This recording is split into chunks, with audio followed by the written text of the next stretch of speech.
Felipe Sampaio de Freitas, sou pós-graduado, sou mestre em filosofia, com ênfase em filosofia política no pensamento de Michel Foucault, e atualmente sou doutorando em psicologia social. Olá, me chamo Matheus Aguiar e eu sou produtor cultural, sou artista visual também. Eu sou produtor da Noite Suja, que é um coletivo drag e LGBT da cidade que produz eventos. Meu nome é Rafael Barberena, atuo como docente na Universidade Federal do Rio de Janeiro desde meados dos anos 80.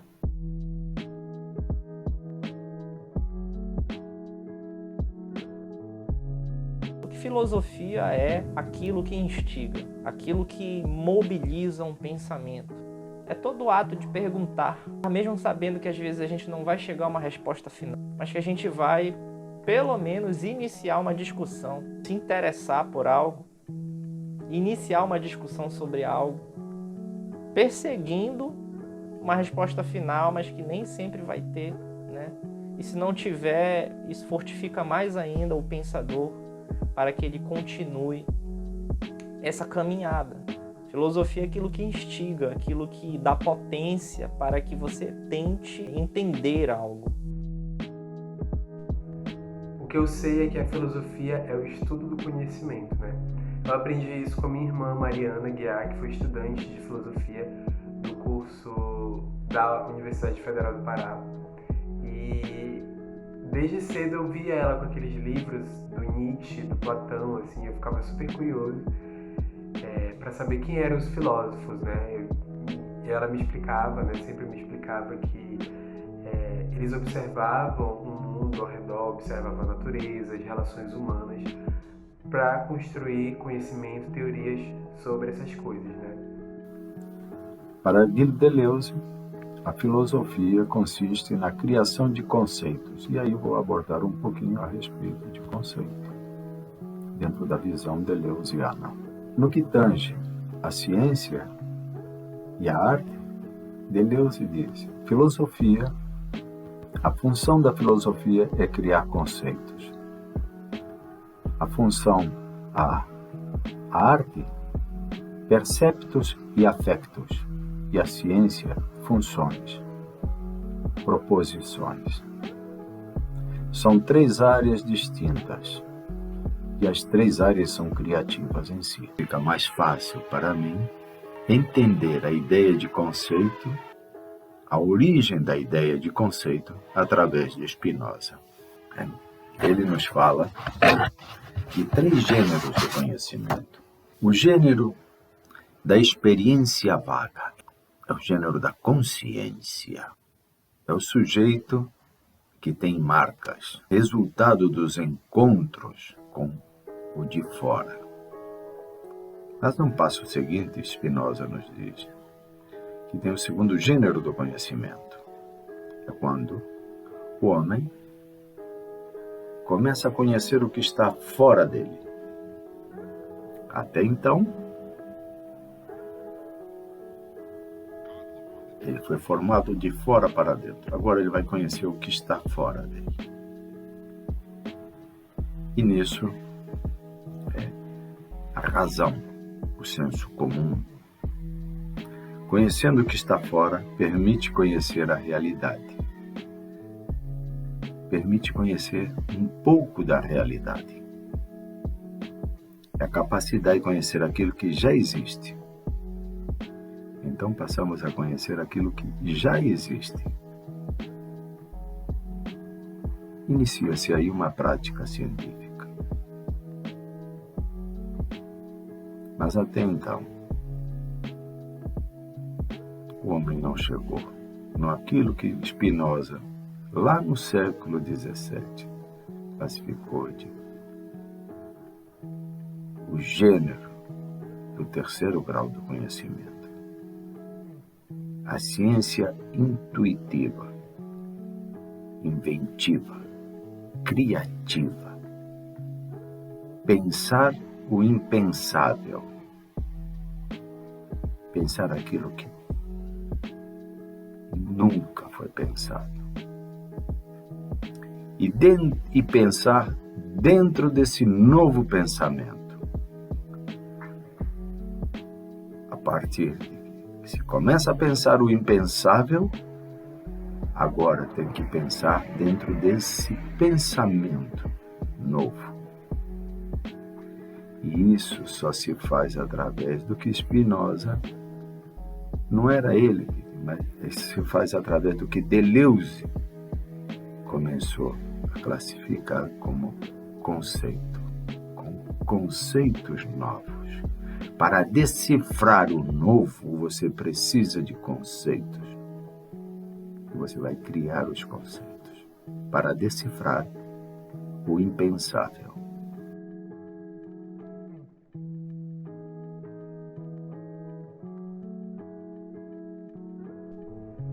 Bom, se a gente parar para ver, a ciência, ela é filha da filosofia, né? A filosofia é mãe de todas as ciências, então eu acho que sim, ela é dependente da filosofia, né?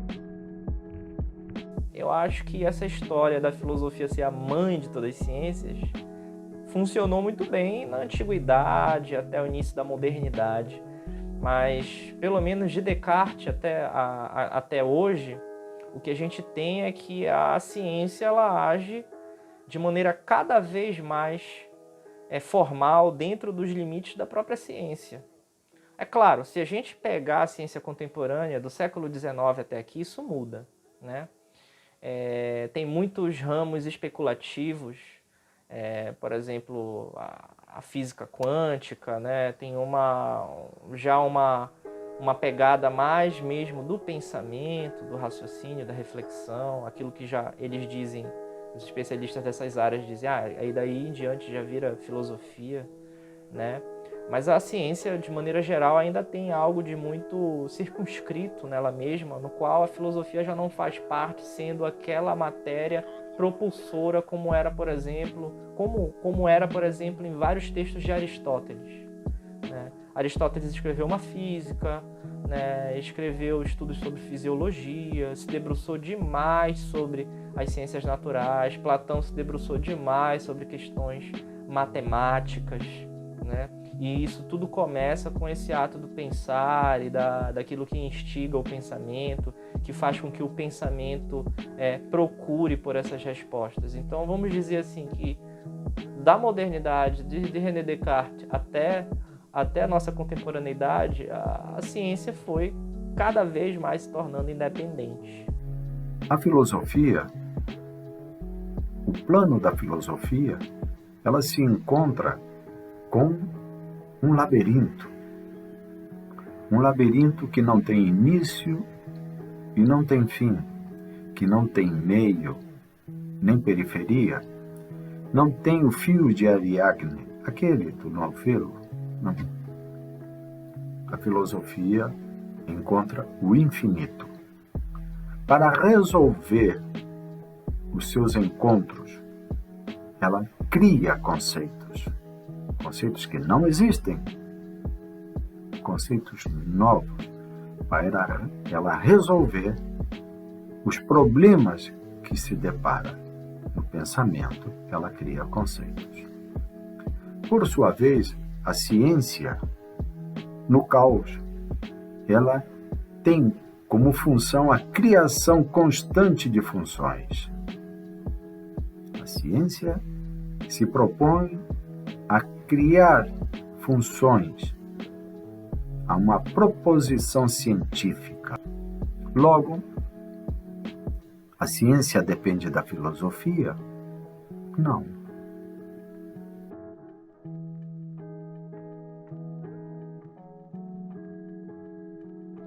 Bom, a arte, ela é um campo também, né?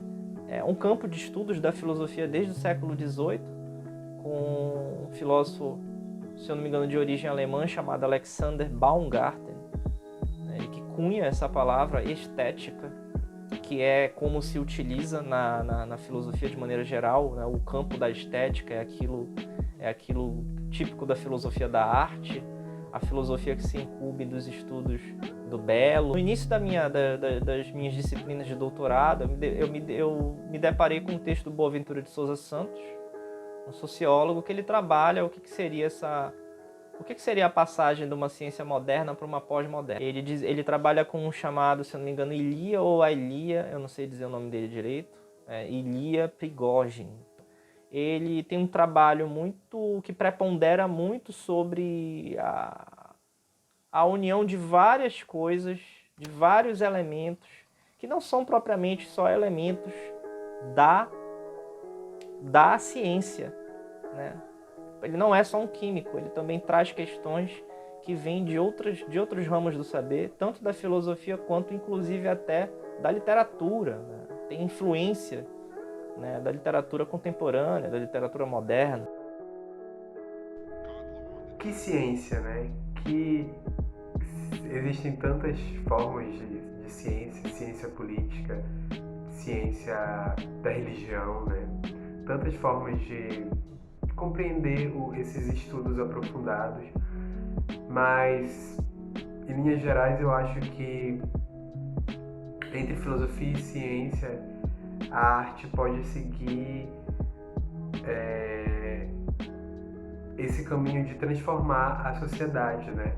A gente percebe na história da humanidade que é só com a arte, é só através da arte, da cultura que a sociedade muda, né? A arte tem esse poder de comunicar as coisas para as pessoas, seja através de imagens, seja através de performances corporais, seja através da música ou, enfim, N outras formas de arte que a gente encontra nas ruas a todo momento, né? A gente vive sem querer a arte por aí, né? E eu acho que ela pode seguir esse caminho de formação, né? De formar uma sociedade melhor, uma sociedade mais justa, uma sociedade dos sonhos, né? Que a gente está muito longe de chegar lá, né? Num governo que ignora a cultura, que ignora a arte, porque justamente sabe que são formas muito poderosas de transformar a sociedade, de formar seres mais críticos, né?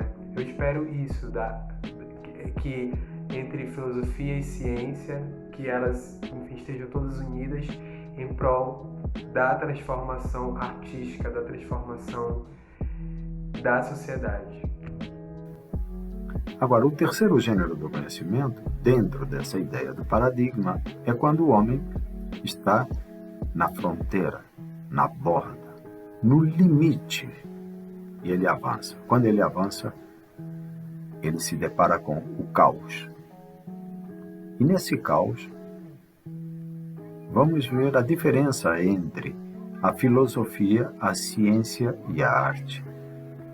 Deleuze diz que são as três filhas do caos. Denomina de caoides. Ele chama de caoides as realidades produzidas em planos que recortam esse caos. Então, esse caos é recortado diferentemente por cada uma dessas caoides. A filosofia, o plano da filosofia, ela se encontra com um labirinto. Um labirinto que não tem início e não tem fim, que não tem meio, nem periferia, não tem o fio de Ariadne, aquele do novelo. Não. A filosofia encontra o infinito. Para resolver os seus encontros, ela cria conceitos que não existem, conceitos novos, para ela resolver os problemas que se depara. No pensamento, ela cria conceitos. E a arte? A arte, por sua vez, o seu plano, ela se depara com perceptos e afectos. São totalmente diferentes. Logo, que caminhos entre a ciência e a filosofia pode a arte seguir?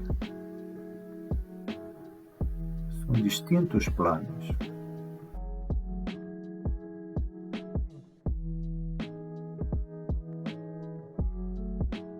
É possível, né? Na filosofia não há a questão da impossibilidade. Há, às vezes, a questão de nós esbarrarmos com lógicas diferentes, de pensadores diferentes, né? Coisas que não casam, aparentemente. Mas se a gente pensa num filósofo como Nietzsche, por exemplo, que debateu diversos temas, desde a arte, da teoria do conhecimento e passou por física, né? Nietzsche era um leitor assíduo dos biólogos, dos psicólogos do século XIX, dos físicos do século XIX. Eu tenho inclusive um amigo, né, chamado Rafael, ele é recente formado pelo programa de pós-graduação em filosofia da Universidade Estadual do Rio de Janeiro, que ele tem uma dissertação, né, fantástica sobre a relação Nietzsche e Boscovich, né, um físico contemporâneo, moderno, não sei. Então, o Nietzsche era uma pessoa, né, que ele fazia isso muito bem. É claro que o pensamento dele é dividido, né, costumam dividir o pensamento dos filósofos em fases. Então, ele tem uma fase que ele se debruça mais sobre ciência, outra fase que ele se debruça menos sobre ciência, mas há essa ocorrência também. Eu acho assim que arte, ciência e filosofia devem caminhar juntas, assim, que elas não devem ser segregadas, elas não devem ser separadas, né? Eu lembro que estudando artes visuais, eu estudei ótica também, né? E compreender o funcionamento do olho, compreender o funcionamento de como a gente recebe a noção de cores, né? Como o nosso cérebro processa isso, foi muito importante para entender a arte, para entender o mundo que a gente vive, né? Então, eu acho que elas devem caminhar juntas. Eu acho que filósofos e cientistas podem ser artistas também, assim, entre outras combinações. Eu acho que essas formas de conhecimento, dessas formas de compreensão humana, de pesquisa, de entendimento, devem andar juntas, sim. É possível unir arte, ciência e filosofia? A única união que há nisso é que essas três caóides, o que fazem é que o cérebro humano se torne sujeito, se torne livre.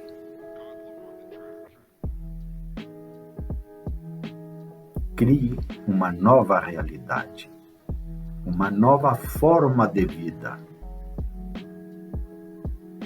Se pensarmos assim, vamos verificar que a filosofia nos transcende e nos leva para o infinito no pensamento.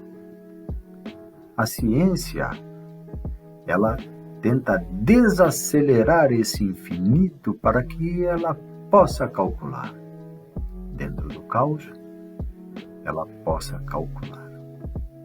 Criar as funções, as proposições científicas. E a arte? A arte quer transformar o caos mais sensível. Planos completamente diferentes. Se é possível unir arte, ciência e filosofia, é somente se pensarmos no cérebro humano sendo sujeito desse contexto todo universal.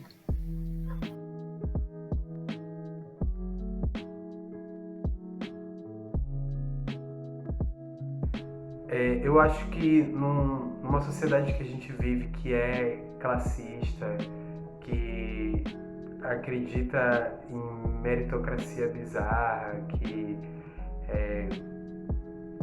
enfim, coloca cursos universitários uns sobre os outros, por exemplo, existe sim essa hierarquia, né? As pessoas acham, têm essa visão de que a ciência, essa ciência do microscópio, essa ciência da televisão, né? Essa ciência que ajuda a construir futuros através de pesquisa, ela é maior do que qualquer outra coisa, maior do que a filosofia, maior do que a arte, né? Mas eu acho que não é assim. Eu acho que arte, ciência e filosofia fazem parte da vida prática das pessoas, né? Das nossas vidas. E por isso elas têm importâncias ímpares assim. E não existe essa hierarquia, assim. Eu acho que de fato não existe. Eu acho que existe uma crença de que existe essa hierarquia, mas eu acho que a mais desvalorizada de todas, que seria provavelmente a filosofia, tem a sua importância na base, né? Primordial, justamente porque ela é a mãe de todas as ciências. Então eu acho que deve haver esse resgate, não para colocar a filosofia no topo da pirâmide, mas para trazer ela junto de qualquer outra forma de conhecimento. Entre arte, ciência e filosofia existe hierarquia? Não. De modo algum. Eu acho que isso é algo superado há bastante tempo, na verdade, né?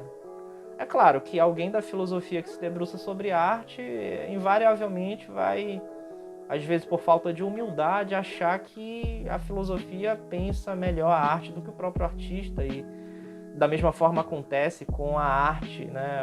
Eu vejo muitos artistas, colegas meus, assim, expressarem que a arte tem um momento em que ela exacerba os limites da racionalidade filosófica. E aí vem uma questão toda já do sentimento, enfim, coisas dos artistas. E do mesmo modo os cientistas, tem cientistas que aceitam, né, que aceitam muito bem a filosofia e com certeza também a arte, mas tem cientistas que acham, né, eu tenho amigos da química que acham que filosofia é algo muito bonito, mas que deve estar ali no campo do pensamento, né? Não é algo que deva circunscrever-se que a ciência não deve se circunscrever, se inscrever nessas tarjetas filosóficas e, enfim, é algo que varia muito também. Eu, na minha opinião, acho que não há hierarquia no pensamento. Acho que o pensamento, quando bem elaborado, seja ele qual for, de onde estiver, né, bem elaborado, não qualquer pensamento, não, né, pensamentos elaborados para se fazerem o mal, né, a gente já entra em outra questão, questões éticas da filosofia, né, mas, enfim, tendo todo cuidado, todo pensamento é válido dentro da filosofia e de modo algum eu aceitaria que há hierarquia. Este trabalho foi desenvolvido por alunos do curso de pós-graduação em Biologia de Agentes Infecciosos e Parasitários da UFPA, como parte da disciplina Treinamento Didático 1, ministrada pelo professor Adriano Penha Furtado. A ideia do nosso trabalho era mostrar como profissionais de diferentes áreas poderiam ter pensamentos divergentes ou até mesmo complementares sobre ciência, arte e filosofia, e como essas diferentes áreas dialogam entre si.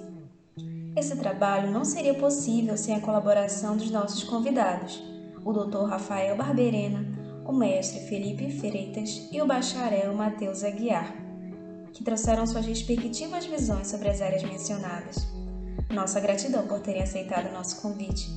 Esperamos que a fala dos nossos convidados possa ampliar o nosso modo de pensar, enquanto cientistas e enquanto docentes também, pois a integração dessas diferentes abordagens poderá trazer resultados fantásticos para a produção científica e, consequentemente, para a sociedade.